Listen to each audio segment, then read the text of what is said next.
Hello and welcome to Piano Tech Radio Hour, the weekly bridge to the future of the piano tech community. I'm David Anderson. And I'm Ethan Janney. And we're here to ask great questions, and then we'll shut up and listen to some of the authorities, experts, and most outstanding personalities in our little world of pianos. So, put on your best set of headphones, and let's get started. Carl Lieberman, Mark Steiger, Raymond Cognillo. Is Phil Bondi there? What's that? Phil Bondi? No, Phil Bondi's here. He's usually here, actually. I know. Who did John Ross, Maybe somebody Nancy kidnapped Carroll, David, Don. Somebody kidnapped him. Here, and Jerry Cohen. Yeah. Yeah. Wow. A cohort. Yeah, we're good. So There's Chris. we only keep an hour. Second here, one so over on the bottom. We'll kind of start jumping into it. Let's do it. I think that the first thing that we can do is we can have Daniel jump in and read our sponsor message. Hey everyone, just want to let you know that Piano Tech Radio Hour is being brought to you by the Piano Technicians Masterclasses, an online educational resource that offers you cutting-edge instruction from piano industry masters without leaving your home. You can find out more at pianotechniciansmasterclass.com. Thank you, Daniel. I'll put a little introduction here for our wonderful guest today. We've got, how do you say it, Zoells? Actually, I don't know if I found that out. Oh, well, that's tricky. It's a German name, and originally it's O with an umlaut. So in German it's Zoells, but here we say Zoells. I'm going to say Thomas Zoells. I like Zoells better. Thomas and his wife Darcy founded PianoForte Chicago Incorporated and PianoForte Foundation, NFP, in 2004. Having grown up in Switzerland and Vienna, he had worked for Ingpen and Williams in London, a classical artist agency, but then had a nearly 20-year career in banking. From being a store with only 4 pianos, all of them Fazioli, PianoForte has grown into the premier downtown Chicago showroom it is today. PianoForte features the full line of Yamaha pianos, as well as a 100-seat venue, which we're looking at right now, and a recording studio that has become a focal point for small-scale listening and acoustic music recording and streaming. You can find out at PianoForteChicago.com.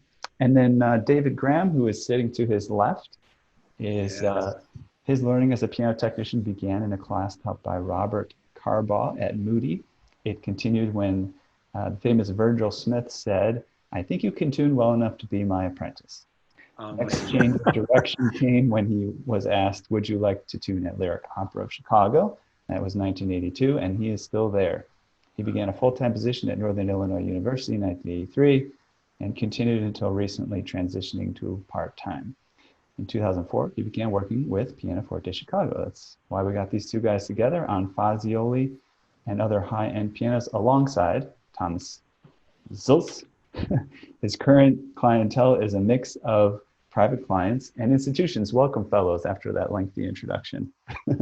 Thank you very much. Thanks. So today... hold on one second. Ethan, you need to turn your volume up a little bit. Oh, meaning the signal coming from me? That's exactly right. Okay, is this better? it's loud enough. It's louder. Yeah, Okay. yeah, it's good. We're good. Okay, cool. Thomas, David Anderson here. So happy to have you. Been weirdly following your story since 2004. As I told you, you were described to me as this brilliant, quirky dude who has a little teeny store with 4 big, huge, massive possibilities. And I was like, wow, this guy's got some guts. And so here you are with the best line in, commercially in the world, which is Yamaha. Do you also sell Bosendorfers? I don't. It's because of my loyalty to Paolo Fazioli. That's exactly right. I completely understand that. So one of the few awesome, righteous, I would call them, golden rule living, attempting dealers that we all know and love. And he's made a success for himself in the big city and hooked up with one of the finest piano technicians that I know about. Brother, I've heard your tuning for 30 years, and I'm in awe. Thank you. The first article I ever read in a piano technician's journal was by Virgil Smith. He spoke to me as a tuner in a way that I would read other tuning and articles and my eyes would glaze over and I'd go, Jesus, that doesn't sound like anything I do. What the hell is all this? And Virgil just spoke directly to me. So simple. Yep. And I've followed that line and developed a whole kind of even more precise method of tuning pianos orally or only orally I just am in love with. And it makes me happy every time I do the work.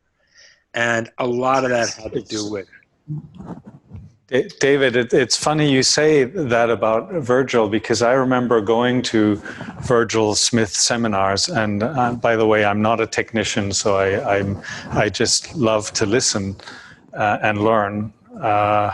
And the way he spoke and the way I've seen you speak about tuning in your seminars, it's very alike to me.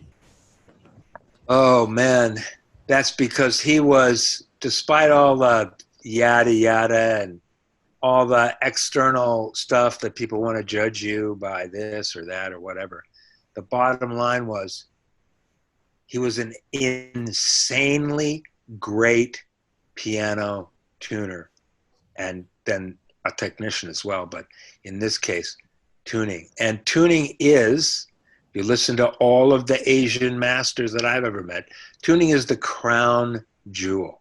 And as I say, I've been listening to David Graham's tuning for a long time. And all I can do is kind of bow my head. There's a certain point where you tune unisons and it just goes to a different place.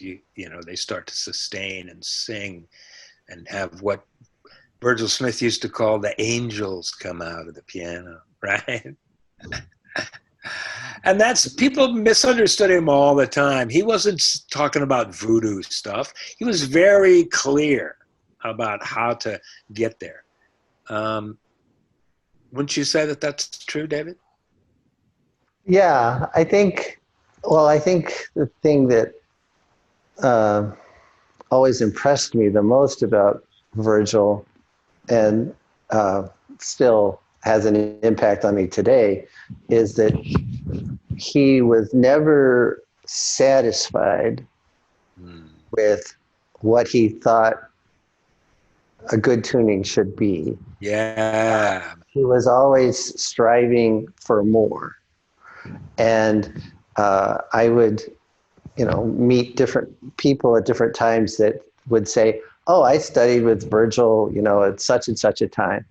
And I would say, oh, really? So then what do you think a good tuning is? Or can I hear one of your pianos? And I'd go listen to it. It's like, yeah, that sounds like the way he tuned 10 years ago.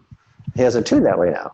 And if he was still alive, he would be tuning differently than he did the last time he picked up a tuning hammer, because he was constantly striving to make himself better and to make the piano better. Oh. So it's like, remember that old golfer named Chichi Rodriguez? He just kept getting older and older and older, still playing, like champion level golf. It's the same thing. If you're listening, if you're really truly paying attention and you're really truly a nerd and love this for yourself, you're doing this for yourself, for the beauty of it, then you're always getting better. I'm never satisfied, right? I listen to the recording or the concert or the person in the house or wherever it is, and I listen to the tuning and I think, oh man, that's good, but listen to that, see, not quite it, you know. Excuse me a minute. Can I go fix that note? Yeah, one note. No, it's just about a cent, but it's bugging the shit out of me, right? So, excuse me, but as a non-technician, is it fair to say that once you get there, it only like lasts for half an hour? Well, longer than I a half prefer hour. to good tuning. Half an hour, I don't know. Depends on the conditions, right, Dave? That's true. But it's Outdoors with Herbie Hancock. well. There you go. Outside with Herbie Hancock, yeah, probably half hour. That's about a half hour. It's like a sand painting, brother. You know the Buddhist monks that gather someplace and after 4 days have this insane painting, then they blow it away. The mandala. Yeah. Yeah, same as the crown jewel of the piano, the tuning. It's vaporware after a very short period of time. It's awesome, but it can hold the. Tell me if you think this is right, David. The foundations of it, that stability of it holds. Maybe that pure, almost crazy purity of a freshly tuned piano goes away a little bit, but the foundation of it doesn't go away. Right, and you will hear when it's gone too far, because suddenly the piano loses its life and its projection. The sustain, yes, and it is like all of a sudden the note just dies. Or it goes behind you or some other strange place, but it's not like going out there. No. But even when the piano starts to fall off, the base of the tuning isn't really changing. Right. And so a musician should still be able to sit down at the piano and make something beautiful, even on a piano that's not perfect. Ideally in tune, yes, that's right. You know, because nobody's perfect in any part of this. The instrument's not perfect, the player's not perfect, the tuner's not perfect, the tuning's not perfect. Right. But you can still have a very beautiful result, and that's what you have to, how you have to like live with the tension there. Well, you can't be on the perfection grid. You have to understand that you will never satisfy yourself. Nobody in any domain it's a constantly teaching and learning experience. Nobody's ever satisfied that really is in love with it, you know? Have you ever been like completely, I would never change this ever. This is the best, you know? I've never experienced that in piano tuning or voicing or regulation or anything. It's always like, you know, you can't get perfect. I don't think we're capable of it. But I want to change. I want to change and talk to Thomas for a little while. Thomas, changing most disorienting time in the business of selling pianos over the past, let's say, 15 years, as any time post World War II. So tell me how a high-end piano seller navigated from 2004 through the great holocaust of pianos in 8 and 9 and 10, through, you know, the boom and then COVID. And here you are in your 100-seat auditorium with one of the greatest piano technicians in the world and a store full of awesome, you know, pianos. Sure. Talk to us. Well, that's an interesting question and a tough one to answer simply. But I'd maybe the first thing I would say is that I never experienced the good days. 2004 was already 4 years into the downfall, if you like, of or the down curve of the piano market in the U.S. New pianos were already becoming very difficult to sell. So I never really had to deal with the luxury of sitting at my desk and people just walking in desperately wanting to buy a piano. So I think that set me up for a lot of caution. And I think there's a lot of other things that through luck set me up for caution. You might have noticed the bit in my resume that says I was nearly 20 years in banking.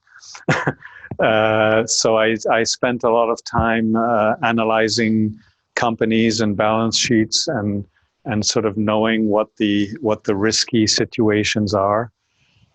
So not having a lot of debt would be one of them. Not having a lot of inventory, although you already made the joke that I was sitting on a lot of inventory because it was very high end, but I never actually had too many pianos per se. Right. And just, knowing how to manage overhead and cash. Those are all extremely important things that maybe have nothing to do with the piano business, but they're very important. So we grew. So I started off with these 4 Fazioli because that was my way into the business. I was always in love with music. I always wanted to do something related to music without being a concert pianist. And when I discovered Fazioli pianos and uncovered the fact that in Chicago, in the whole Midwest, there had never been a Fazioli dealer until 2004. That was sort of my chance to do something in music. So that's how I started with this very high-end brand, and that actually helped and is still helping us in terms of, you said it yourself, where PianoForte is a high-end piano dealer. Well, if you actually looked at what we've been doing, you might say we're not that different from other dealers, but we established this idea that we love top quality pianos and we care about them and we have them on our stage. And that is an image of quality that does trickle down because we want to only present very well prepared pianos to customers and so forth. But when it comes to the reality of the piano market and certainly the first huge depression that we experienced in 2009, our sales were down to a quarter of what they had been, and I nearly went broke. But again, with caution and not too much inventory, we managed through it because we had upright pianos, we had digital pianos, and you can never predict the piano market. One year you're selling grands, and the next year you're selling mostly uprights, and you don't know why. Nobody tells you why. It's just the way it happens. So if you have too many of one thing and too little of another, you get in trouble. And certainly I was watching a lot of other dealers, and I think one thing I mentioned this to you yesterday, David, is that I've always found it fascinating to visit other dealers and see the store and talk to the owners. And very often they'd be a little bit taken aback.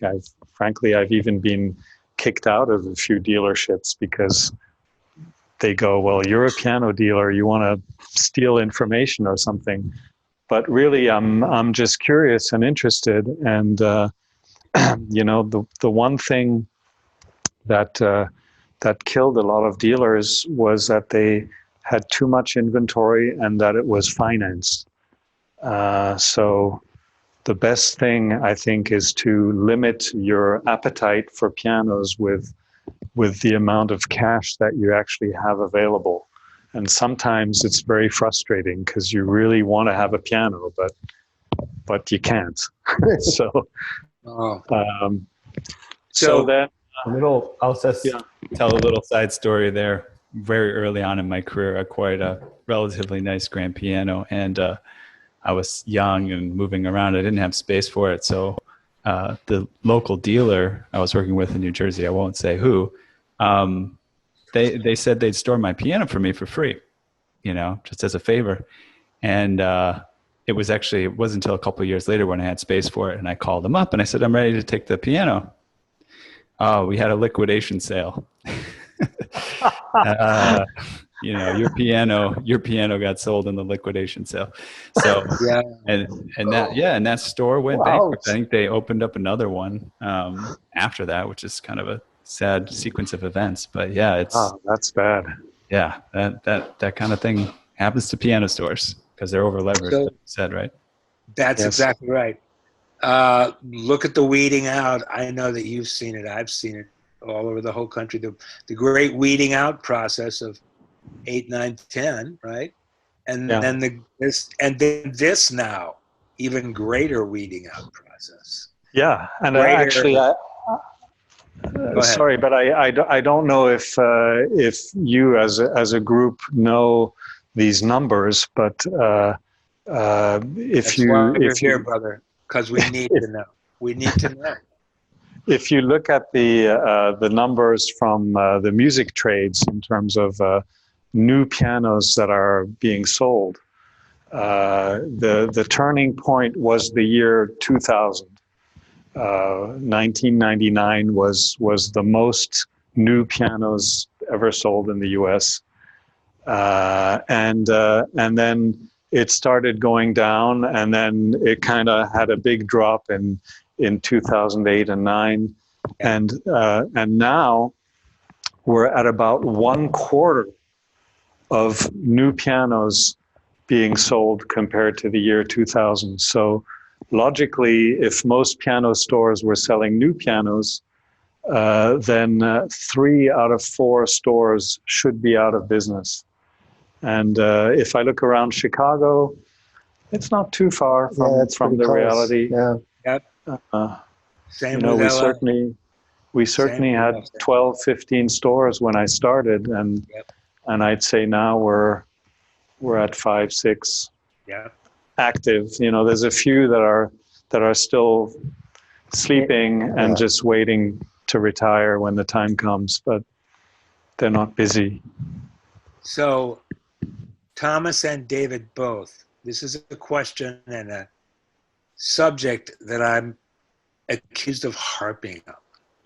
And, you know, that people get tired of me hearing this, tired of hearing me say this. The business is going to the high end. The data points you just brought, Thomas, which is the reason you people are on this stage and we're talking to you, because we as professionals need to know what's going on so that we can adequately educate ourselves and our proteges about what's actually going on in the business. And what's actually going on for piano technicians is they with the most skills wins. There's just no question. It's going in your realm. That's where the piano business is going to go, I believe. So I want this cohort of beautiful piano technicians to really understand these are the dealers that you want to gather to and really respect and feel like collegial with, because man, we are not on a different side here. And that's an old, deeply eroded thing. Yeah, these dealers, blah, blah, blah, blah, woof, wine and bitch. No. These guys are the good guys. So I would like you, David, to talk about when you met Mr. Zoells, and Sure. road, a little bit of that story. Yeah. So what happened was, in my position at NIU, Northern Illinois University, I was that particular day teaching a new faculty member how to tune a harpsichord, because she wanted to start a early music ensemble, and she knew I was pretty busy, so she wanted to be able to tune the instrument herself. So we set up a series of lessons so she could learn. And right in the middle of the lesson, my phone rang, and it was this phone number I didn't recognize. And I thought, well, it could be, something related to a concert. So hang on a second. And this guy says, "Hi, I'm Thomas Zoells, and I'm opening a new piano store in Chicago selling only Fazioli pianos. And I've been asking around, and your name keeps coming up. So how would you like to work on Fazioli?" And so I picked myself up off the floor and I said, "I think I'd like that very much." I said, "Now you have to understand, I've seen one Fazioli in my life to that point. And at a convention, I think. Yeah. And so that was really all I knew, but it had left quite an impression on me, as they tend to do. And so then I go home and I say, "So this guy called me today and he wants me to work with him in the store." And my wife says, "But you don't like working for dealers and you don't like working in stores." I said, "I think this might be a little different situation. Yeah. And I think I need to check this out and, give it a whirl." And she's like, "But you're already too busy." And I was like, "I know that, but some of what I'm too busy at, there's stuff I would kind of like to not be doing. So if I could replace the stuff I don't want to do with this, well, then that sort of instantly raises the whole level of everything." And so that's how it started. And because I was an employee at a state university, I think this would have happened in any case, but it sort of necessitated that I was not going to be an employee of PianoForte Chicago, that Thomas and I would describe what we do as working alongside each other. We work with, I don't work for, and so then that gave me a little bit of freedom to recommend pianos that I would work on here, and in a situation, and I wasn't going to get any money out of it. It wasn't, so there wasn't anything, and it wasn't connected by a paycheck. So you were an independent contractor. I was an independent contractor, still am, and so that way it gave me the independence to say what I thought about a piano, and over the years, that's worked out pretty well for a number of institutions, and for Thomas and for me, because I get to work on these pianos. But that's how it all started, with a phone call. We think we had actually met at a PTG meeting prior to that, but it was just like, and didn't really know, didn't even talk much. So let me tell you a little bit about David Graham. So first of all, maybe I can go step back a little bit before I get to that point. which is that I guess I am not really a piano dealer. Like, you talk about piano dealers like they're a thing, but I came to this very late in life. I had done a few things before, and I really knew absolutely nothing about selling a piano, about what's inside a piano, about marketing pianos. I knew zero. I came from a place where I had this dream of working somehow in a musical field without being a musician. And I had spent a couple of years very young working for agencies in Europe, where we represented some famous classical musicians. And it was fun, but I could never really make a living at it. Then, I went into banking because it was a paycheck. It was an interesting line of work, but it was certainly not something that I loved.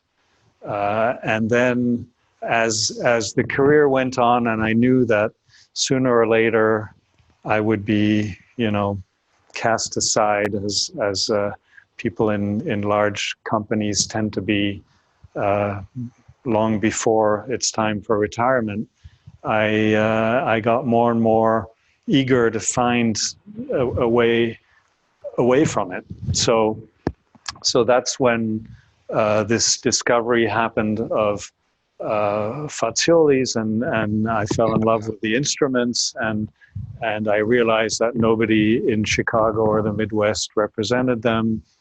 And after a cold call where I flew to Venice on a cold Saturday morning in December, Paolo picked me up at the train station, took me to his office. The factory was closed, and we sat down and we just started to talk. 4 hours later, he jumped up and he said, well, so you'd have no experience, but if you want to do this, just go ahead, do it. Wow. And I was like, what? And so that's, really how I started with no knowledge. And these 4 very expensive Faziolis arrived in late March of 2004. And so in preparation of this, so I met Paolo December 6th, and the pianos arrived in March. But before December 6th, I joined PTG, and this is maybe partly why I'm here, because PTG has always been very important to me. Can't totally Well, the Chicago why. chapter is also an incredible PTG chapter. Yes, and they started a program called The Gift of Pianos, which I ran for a number of years, and wow. So that got me more involved. But in any case, I joined PTG, and I started going to the monthly meetings, and I would just, sit in the back and observe and kind of figure out what kind of people these were, these piano technicians. And I have to say, you're fascinating people, because you're all so different, and you have such disparate talents. And some of you have some very sharp talents in some areas and not in others. And then some of you are like David Graham, who can just do everything. And so I'll try to explain what I mean. So yes, he can tune, and according to David Anderson, pretty well. But I wouldn't necessarily know. Well, I can tell, but David Graham has real people talent, which is not something that is totally usual among piano technicians. So he knows his customers, he knows what they're interested in, what kind of music they play, what they do outside of music. It's just this incredible curiosity in all life matters that he has, that I think give him a much broader view of what he's doing and what role he plays with the people he's interacting with. So I think that's where, from the get-go, it became a partnership. And you did explain how, you were in a position where you could recommend things, but I think it's more than that. You're always thinking about what it is that would put your customer in a better place to pursue their pianistic desires. Oh. And so that has really turned David into a better salesperson than I am, because I'm not actually a very good salesperson. I tend to be too direct and too honest, I think. But I think, but also customers have a real dislike of piano dealers. Maybe that's kind of how you used the word earlier, in a slightly negative way. But I feel it. I feel like it doesn't matter what I say, they're not going to believe me. But if it comes from somebody who's not affiliated, who really understands piano and really can talk to somebody, David is also just an incredibly cultured person.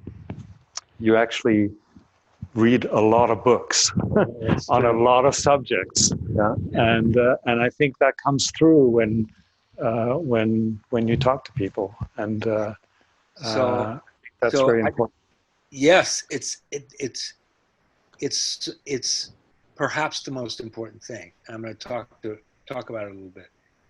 In every class I've ever taught for the past 16, 17, 18 years, I've said unequivocally that the high end of the piano community is as much relationship skills and how you show up, your internal atmosphere when you show up and hit the room. This is, Malcolm Gladwell wrote a vast bestseller based on this notion that people make a decision within 10 or 15 seconds, whether to be open to you or to, excuse me, keep a mask up. And David is one of those people who just knows that the biggest atmosphere internally wins. The biggest context wins. And so he shows up as a happy camper. I'm speculating. A huge percentage of the time. Right? Yeah. Because of that, there's the whole wall of trust and defensiveness is gone because of how he shows up. And then there's all these massive skills that people can humans are pretty perceptive. They can deduct when somebody really knows what they're doing. They know about it. So that's like a priceless combination, right? Oh. That's what I say. It's a huge key to success in this, if you've got the chops. It's all true. Now there's another element that I can tell you maybe as a dealer that's very important about piano technicians. Well, the first thing is that they all have to ride bicycles, because I think most technicians who work for us ride bicycles. You'll be disappointed in me then. No, that was a not recumbent bike in my office. What about tricycles? That's fine too. Yeah, there's actually Ben Truhaft is kind of a infamous piano technician I knew from New York, and then he ended up moving to Send a piano to Scotland, Havana. Send a piano to Havana, But Yeah. he's a very quirky character, and he was known for riding around downtown Manhattan on his tricycle with his tools in the little basket on the back. Actually, we have a local pianist and professor who rides around town in a reclining bike that looks like a carrot, like an orange It's a Dutch. Velomobile. Yeah, it's very fast. Yes. And he has a big PianoForte logo on the side. Oh my God. So that was like not the my. Oscar Mayer wiener truck. Hey, Ethan, are there questions? We got a couple things brewing, just a little Oh, bit. good. Okay, but yeah, go ahead. I just wanted to make one point, which for a dealer working with technicians is very important. Yes, please. And that David brings to the table, and that is that David knows all of the inventory here, and even though he now spends less time working for us in general, but in particular working on the lower end pianos, we have other technicians do that. He knows where every piano is, and here's really the crux, is that sometimes I notice David will spend 15 minutes at a piano, and he walks away from it, and it sounds better. And I think the concept is that whenever he touches a piano, it will always sound better. And I've seen technicians spend 2 hours tuning and regulating and doing all this stuff, wonderful things, so that it's just the way it's supposed to be. And then I go to the piano and it sounds exactly the way it did before. And that should not be your goal. Your goal should be, it should sound, I don't care what it is, but it should sound better. Right. That's exactly right. All my crucial mentors said the same thing. And that's what I've called for years the superpower of an artisanal piano technician. It's a superpower, man. And all the good ones have it. When you've gotten out of your head enough to really understand the beauty of your body to do this work, that it's a neck down event. It's not a neck up event. And David Graham has embodied this. And so that he's a piano healer, a piano whisperer, whatever you want to say.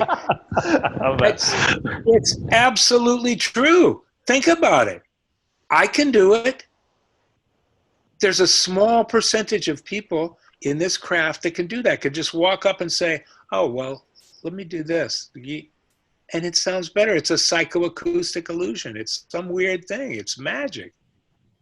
Well, David, Virgil used to say that in everything when you would approach the piano, it would be like you were peeling layers off an onion. And Virgil, at his heart, was still a farm boy from Iowa, and he had peeled a lot of onions in his early days. And he's like, if you see what's wrong on the surface, right, and you take care of that, then that's something good. And then if you have more time, well, then you can peel another layer off, right? And so that's part of that striving to make the piano as good as it can.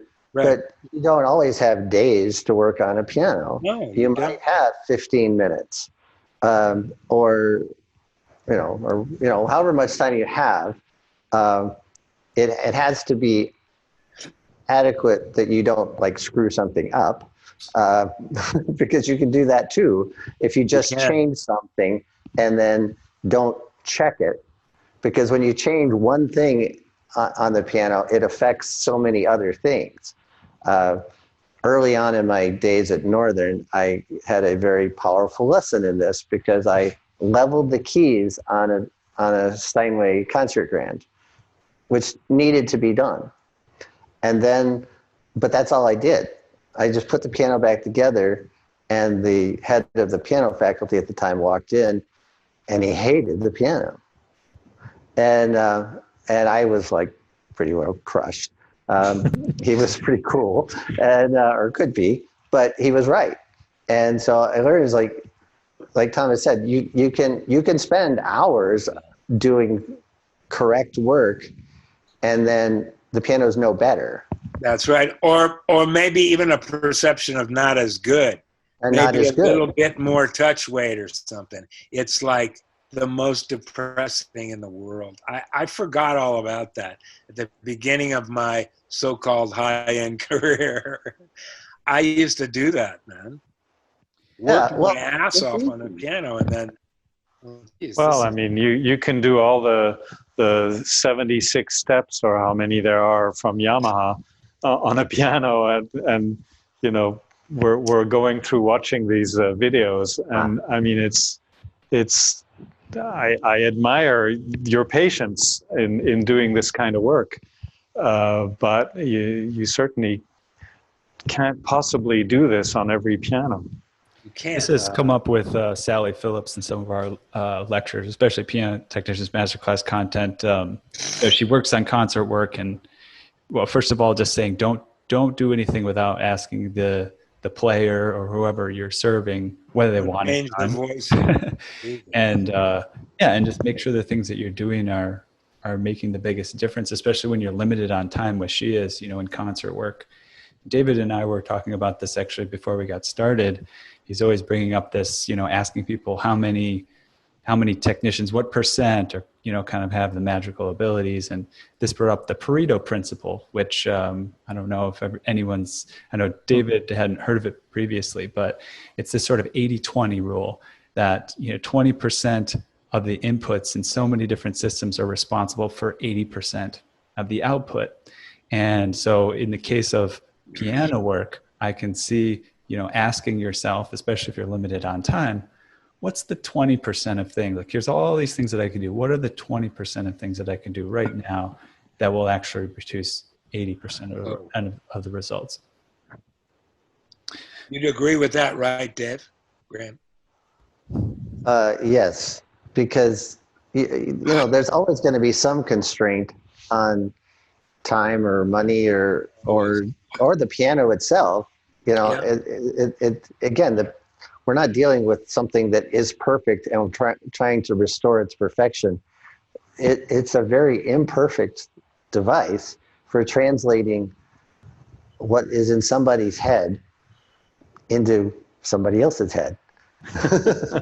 So right. What's in their head needs to come out in sound that then another, they or another person will hear. And all of this mechanical stuff has to just be the vehicle that they used for that to happen. So then when you're like thinking of it that way, then it's not just the series of steps, but what's the purpose of the series of steps? Right. And then in this particular situation, this particular piano, how can I help it? And then how can I trust my body, my whole unit, to feel things and feel like what differentiates me from the artist in terms of my sensitivity of the feeling of my fingertips? Nothing. So does it feel good to you? Just the speed. Huh? Just the speed. Yeah, and the intelligence. That's right. Yeah. But the feel is there, man. The feel is there, and you develop it. You allow your body to learn every single time you do it. You don't sit and constantly critique and, play by play yourself. You get in the work. So that's an excellent point, David. Thank you for bringing that up. I would love to we've got about 10 minutes out, so I've run by pretty quickly. So it's really great to have you guys and talk about what we're talking about. Let me hit the chat here a little bit and see please. What's coming up. I'll read a few, some of them we can get in on, and let me just get a few of them out there. trying to do what's right for the customer. This is a quick question. You don't have to elaborate too much, but I'm guessing I know the answer. I don't know. Do you ever recommend, when trying to do what's right for the customer, buying another brand from someone else? Well, Saying a no. I'm saying a no. well, I think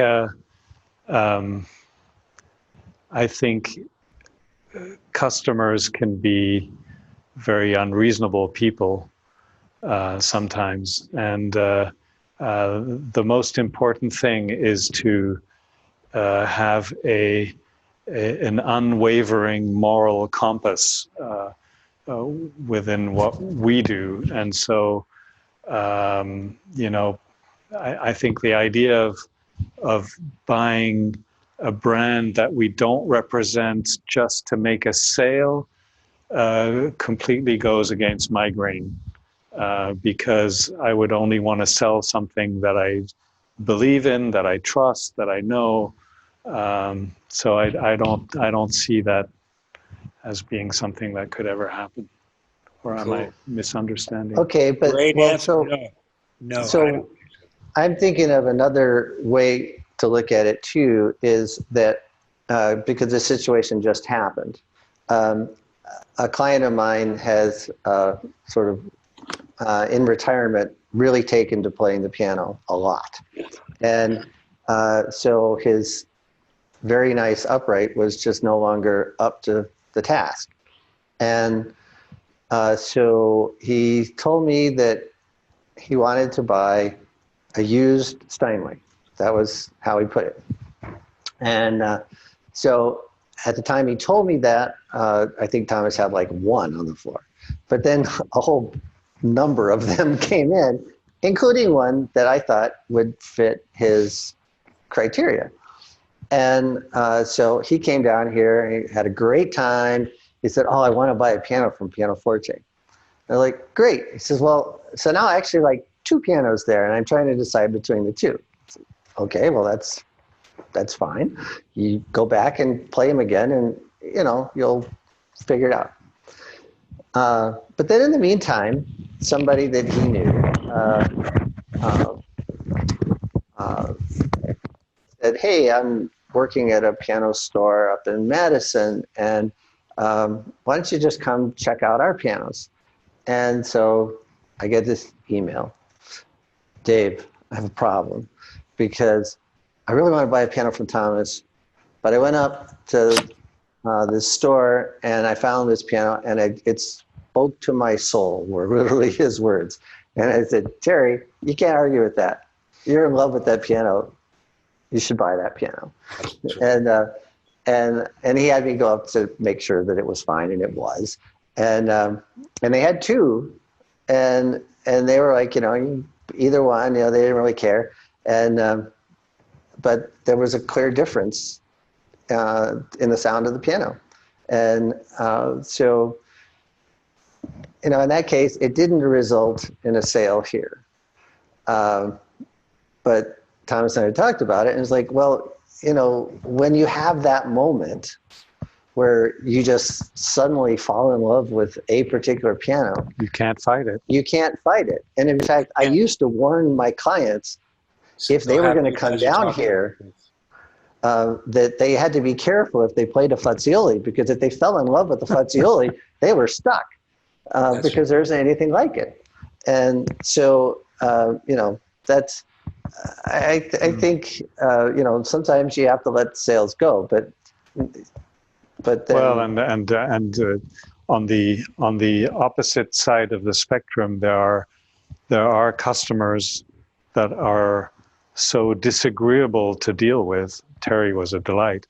That sometimes it's better just to let the bad vibes walk out the door, and it's really not worth a sale. Right. I mean, it's only money. it's I just want to say, maybe that I'm stepping way out. Ethan, we should have a part two. These guys are. Oh dear. I haven't shown you my I have videos. so many more questions. Yeah, I know. There's so much more history. They had And, stuff prepared to show us too. Yeah, we'll well, run out of time for there. so so much stuff that we can learn in this shrunken, awesome little business. And by the way, Thomas, you have full status piano nerd status now. If there was ever a question, Nice. there's no question. No ever. question. Mr. Banker, Mr. Whatever you were. Now you are full-time. We own you. One of those quirky, libertarian, weird, bohemian piano technicians kind of guys. You'll have to celebrate August 1st. It's the Swiss National Day with me. There you go. Is there some A day of weirdness. or a song or something? Sorry? Is it like a song to sing or something? I just want these two men to commit to me on air that they're going to come back and do another one of these in the relative If you like. future. Sure. Graham? Nice. Yeah. Great. We can learn so much more from these two.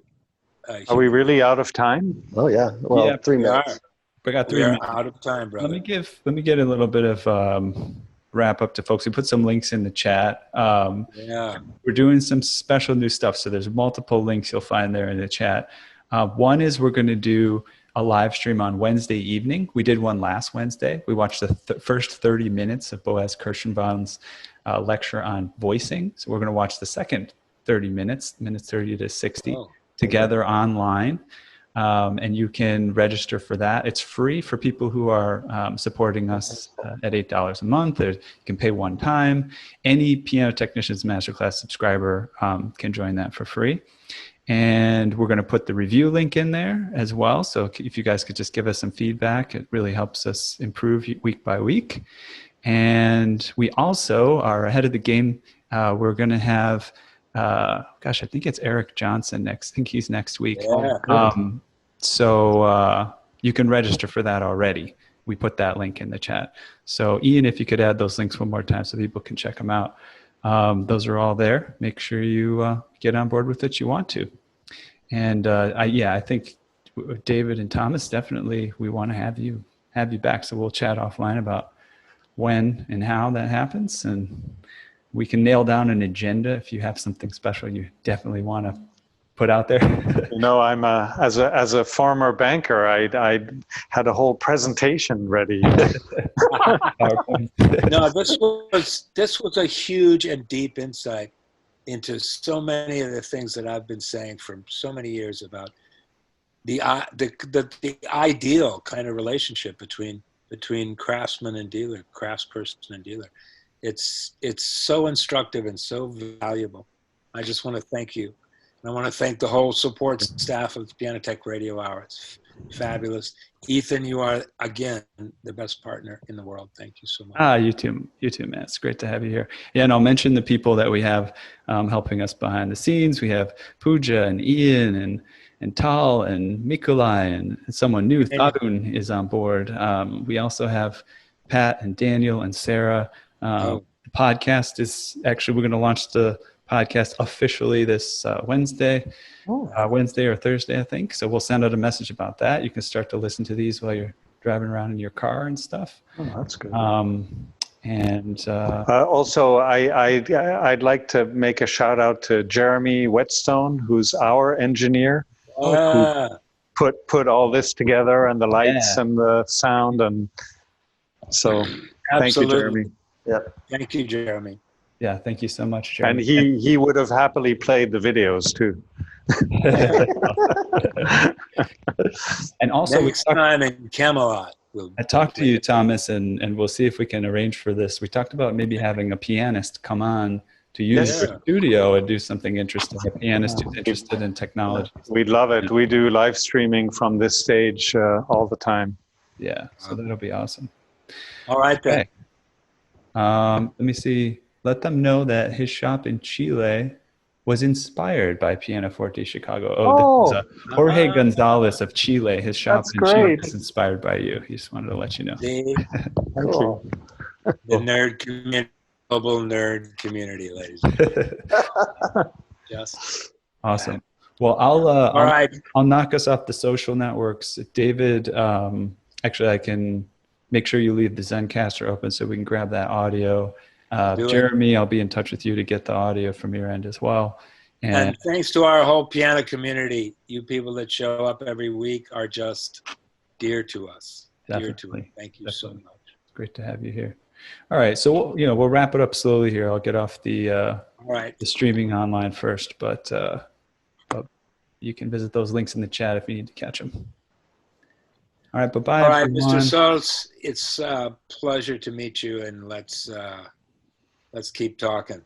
Beautiful. Yep. Thank you. Thank you very much for doing this. Graham, it's you're one of my favorite human beings, dude. What can I tell you? Wow. Thank you very much. All right. Great to have you as a friend. See you gentlemen later. See all of y'all later. I'll end the session. We'll catch you guys later. But you can visit those links in the chat if you need to catch them. All right, bye-bye. All right, everyone. Mr. Zoells, it's a pleasure to meet you, and let's keep talking. Beautiful. Yep. Thank you. Thank you very much for doing this. Graham, it's you're one of my favorite human beings, dude. What can I tell you? Wow. Thank you very much. All right. Great to have you as a friend. See you gentlemen later. See all of y'all later. I'll end the session. Catch you guys later. Thank you so much for giving us an hour of your time. Remember that you can catch us live online every Saturday at 2 p.m. Eastern Time. That's right. Go to pianotechradio.com to register so you can interact live and ask questions of our guests. See you next week.